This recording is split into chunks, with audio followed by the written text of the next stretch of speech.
प्यारे बच्चों, कैसे हैं आप सब? आशा करती हूँ आप सब अच्छे होंगे, स्वस्थ होंगे। स्वागत है आपका इस कक्षा में। आइए आज हम पढ़ते हैं हिंदी व्याकरण का पाठ 11 क्रिया। 1। नीचे दिए गए चित्रों को देखिए और इनके नीचे लिखे गए वाक्य पढ़िए। आकांक्षा पत्र लिख रही है, डलिया में फूल रखे हैं। यहाँ उपयुक्त चित्रों के नीचे लिखे वाक्यों में आकांक्षा पत्र लिखने का काम कर रही है और डलिया में फूल रखे हुए। उपयुक्त वाक्यों में लिख रहे हैं तथा रखे हैं क्रिया शब्द हैं। इनसे किसी काम के करने या होने का पता चल रहा है। व्याकरण में इन्हें क्रिया कहते हैं।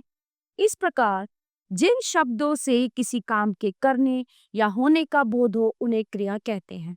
कहने का मतलब ये है, जब हम सुबह उठते हैं, हमारे सुबह उठने से लेकर रात के सोने तक जितने भी हम दिन भर में काम कर रहे हैं, उठना, बैठना, चलना, घूमना, ब्रश करना, नहाना, खाना, दौड़ना, पढ़ना, जितने भी ये काम होते हैं, इनको ये सब क्रिया के अंतर्गत आते हैं। इन्हें क्रिया कहते हैं।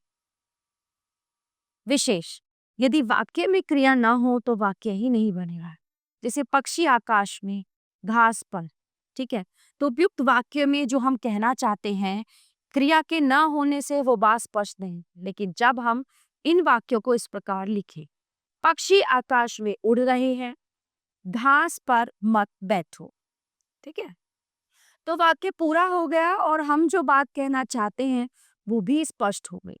अतः किसी वाक्य को पूरा करने के लिए दो बातों, कर्ता और क्रिया का होना बहुत आवश्यक है।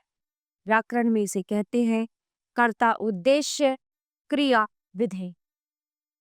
जैसे राम जाता है, उपयुक्त वाक्य में राम करता है, उसे उद्देश्य कहेंगे, और जाता है क्रिया है, इसे विधेय कहेंगे। इन्हें वाक्य के अंग भी कहते हैं। धातु, क्रिया शब्दों के मूल रूप को धातु कहते हैं। जैसे पढ़ना, पढ़ूंगा, पढ़ता हूँ, पढ़े आदि क्रिया शब्दों में पढ़ शब्द सभी जगह है, अतः पढ़ धातु है। धातु के साथ न जोड़ने से क्रिया का सामान्य रूप बनता है। जैसे लिखना, लिखना, नाचना, ठीक है, नाचना, जाना, जा। क्रिया के प्रकार, क्रिया के प्रकार दो आधार पर होते हैं, कर्म के आधार पर, प्रयोग अथवा संरचना के आधार पर। कर्म के आधार पर क्रिया के प्रकार। कर्म के आधार पर क्रिया के प्रमुख रूप से दो प्रकार होते हैं, सकर्मक और अकर्मक। सकर्मक क्रिया, सकर्मक का शाब्दिक अर्थ है कर्म सहित क्रिया, अर्थात जिस क्रिया का कर्म। वे क्रियाएं जिनका प्रभाव वाक्य में प्रयोगकर्ता पर न पड़कर कर्म पर पड़ता है, अर्थात वाक्य में क्रिया के साथ कर्म का होना सकर्मक क्रिया कहलाता है। जैसे सिपाही चोर को पकड़ता है, नौकर चिट्ठी लाया। यहाँ उपयुक्त पहले वाक्य में सिपाही चोर को पकड़ने का काम कर रहा है। सिपाही अर्थात कर्ता के काम करने का फल चोर पर पड़ रहा। यह सिपाही करता है और चोर का है। दूसरे वाक्य में नौकर के काम करने लाने का फल चिट्ठी पर पड़ रहा है, इसलिए पकड़ता है और लाया सकर्मक क्रिया है। अकर्मक क्रिया, अकर्मक का शाब्दिक अर्थ है कर्म से रहित क्रिया, अर्थात जिस क्रिया का कर्म न हो। वे क्रियाएं जिनके साथ कर्म प्रयुक्त नहीं होता हो तथा क्रिया का प्रभाव प्रयुक्त कर्ता पर पड़ता है, उसे अकर्मक क्रिया कहते हैं। जैसे रमन सोता है, उषा हंसती है। उपयुक्त पहले वाक्य में रमन सोने का काम कर रहा है। रमन के सोने का प्रभाव रमन पर ही पड़ रहा है। इसी प्रकार दूसरे वाक्य में उषा के हंसने का प्रभाव किसी अन्य पर नहीं, स्वयं उषा पर ही पड़ रहा है। इसलिए हम कहेंगे कि यहाँ क्रिया अकर्मक है, अर्थात क्रिया का कोई कर्म नहीं है। सकर्मक और अकर्मक क्रिया की पहचान। सकर्मक क्रिया की पहचान ये है कि क्रिया के साथ क्या या किसको लगाकर प्रश्न कीजिए, उत्तर मिले तो सकर्मक क्रिया है। जैसे राम पुस्तक पढ़ता है, प्रश्न करो राम क्या पढ़ता है, उत्तर आएगा पुस्तक। यहाँ पढ़ना क्रिया सकर्मक है। अरुण वरुण को देखता है, प्रश्न अरुण किसको देखता है, उत्तर है वरुण। यहाँ देखता है सकर्मक क्रिया है। अकर्मक में यह बात लागू नहीं होती है। अकर्मक क्रिया में किसको या क्या का प्रश्न ही नहीं उठता है। जैसे बच्चा रोता है, विशाल डरता है, वीनू भागती है। इन सब क्रियाओं के साथ किसको या क्या लगाकर प्रश्न नहीं बनता, अतः ये अकर्मक क्रिया है। दूसरी पहचान, सकर्मक क्रिया में कर्म होता है और अकर्मक क्रिया में कर्म नहीं। जैसे देखिए, अनिल पत्र लिखता है, नगमा सो रही है। साहिल राहुल को बुलाता है, मयंक बैठा है। आदित्य पुस्तक पढ़ता है, आयुष रोता है। अकर्मक क्रिया सकर्मक भी हो सकती है। जब अकर्मक क्रिया के कार्य को भाववाचक संज्ञा बनाकर जोड़ा जाता है, तब अकर्मक क्रिया भी सकर्मक बन जाती। जैसे राम लंबी दौड़ दौड़ता है, कुंभकर्ण लंबी नींद सोता था, निशा मधुर हंसी हंसती है। सकर्मक क्रिया दो प्रकार की होती है, एक कर्म वाली क्रिया एक कर्मक होती है। जैसे राम पुस्तक पढ़ता है।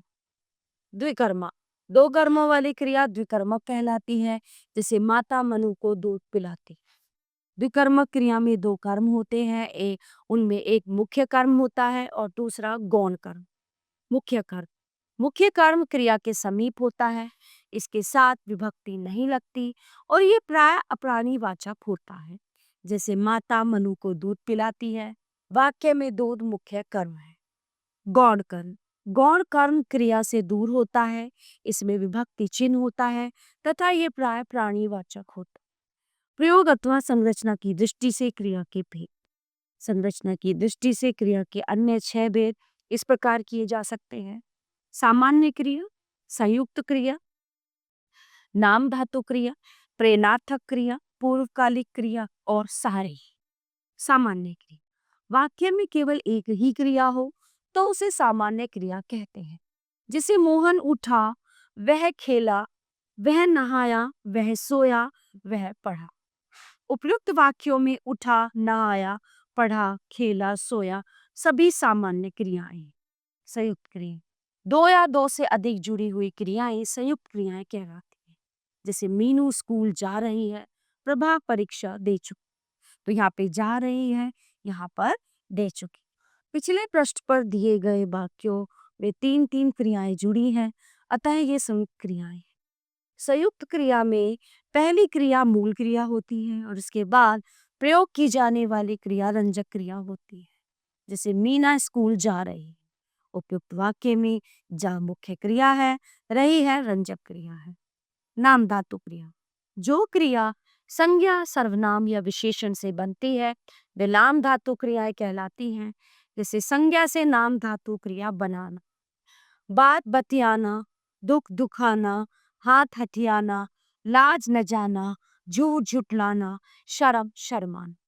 सर्वनाम से नाम धातु क्रिया बनाना, अपना अपनाना।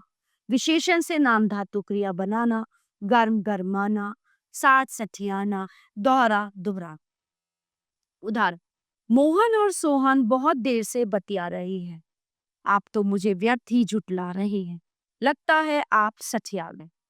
प्रेरणार्थक क्रिया, जब कोई स्वयं क्रिया न करके किसी से करवाता है तो उसको प्रेरणार्थक क्रिया कहते हैं।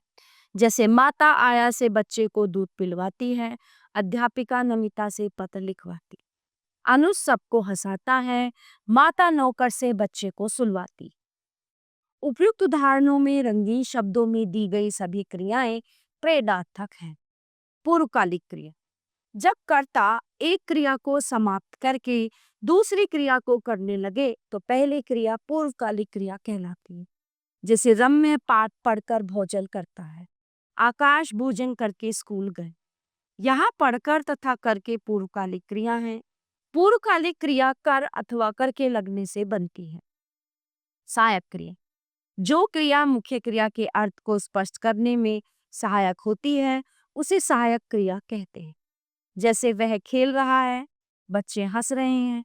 उपयुक्त वाक्यों में खेलना और हंसना मुख्य क्रियाएं हैं तथा रहा है, रहे हैं सहायक क्रियाएं जो कि मुख्य क्रियाओं के अर्थ को स्पष्ट कर रही है।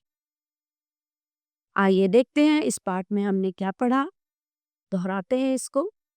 किसी काम के करने या होने की सूचना देने वाले शब्द क्रिया कहलाते। क्रिया के दो भेद हैं, उद्देश्य विधेय। क्रिया के भेद दो आधार पर किए गए हैं, कर्म के आधार पर, प्रयोग के आधार। कर्म के आधार पर क्रिया दो प्रकार की होती है, अकर्मक और सकर्मक। प्रयोग के आधार पर क्रिया 6 प्रकार की होती है, सामान्य क्रिया, संयुक्त क्रिया और नामधातु की। प्रेरणार्थक क्रिया, पूर्वकालिक क्रिया और सहायक क्रिया। तो प्यारे बच्चों, ये था हमारा पाठ क्रिया जो यहीं पे समाप्त होता है। आशा करती हूँ आपको अच्छे से समझ आया होगा। मिलते हैं अगली कक्षा में। धन्यवाद।